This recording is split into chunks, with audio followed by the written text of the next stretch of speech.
윤석열 한국 대통령의 담대한 구상에 대해 미국의 전문가들은 대북 대화와 조건부 협상, 단계적 비핵화를 추구하는 것으로 분석했습니다.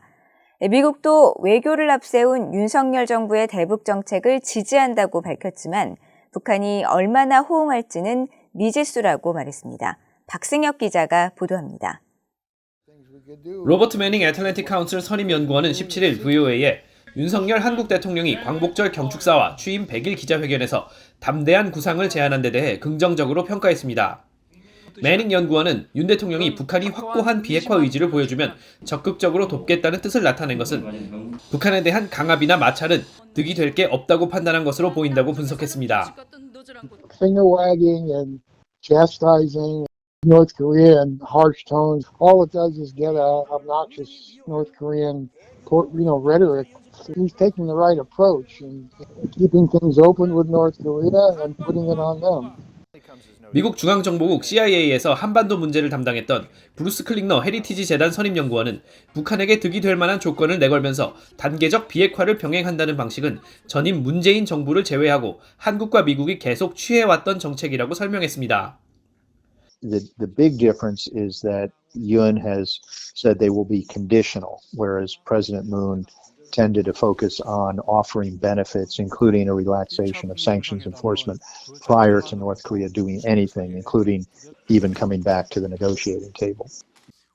패트릭 크로닌 허드슨 연구소 아태 안보석좌도 윤 대통령의 구상이 이명박 박근혜 정부 등 과거 한국 정부의 대북 정책을 참조한 것 같다고 말했습니다. 그러면서 윤 대통령이 북한의 비핵화로 가는 길에 단계별 상응 조치가 필요할 가능성을 인정한 것은 정책 측면에서 윤 대통령의 민첩성을 보여주는 것이라고 평가했습니다. 스콧 스나이더 미국 외교협회 미한 정책국장은 한국 정부가 이 같은 접근법을 이미 미국과 논의했고 바이든 행정부의 지지를 확보했을 것으로 관측했습니다.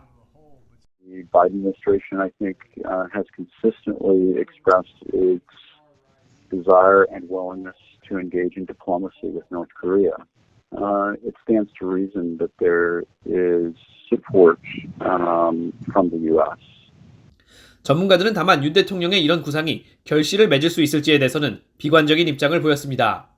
북한 입장에서는 안보를 포기하는 대가로 경제적 혜택을 약속하는 것으로 보여 과거에도 작동하지 않았던 접근법이라는 지적입니다.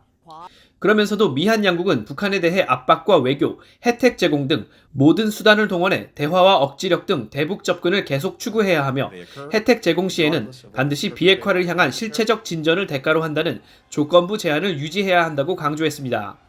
VOA 뉴스 박승혁입니다.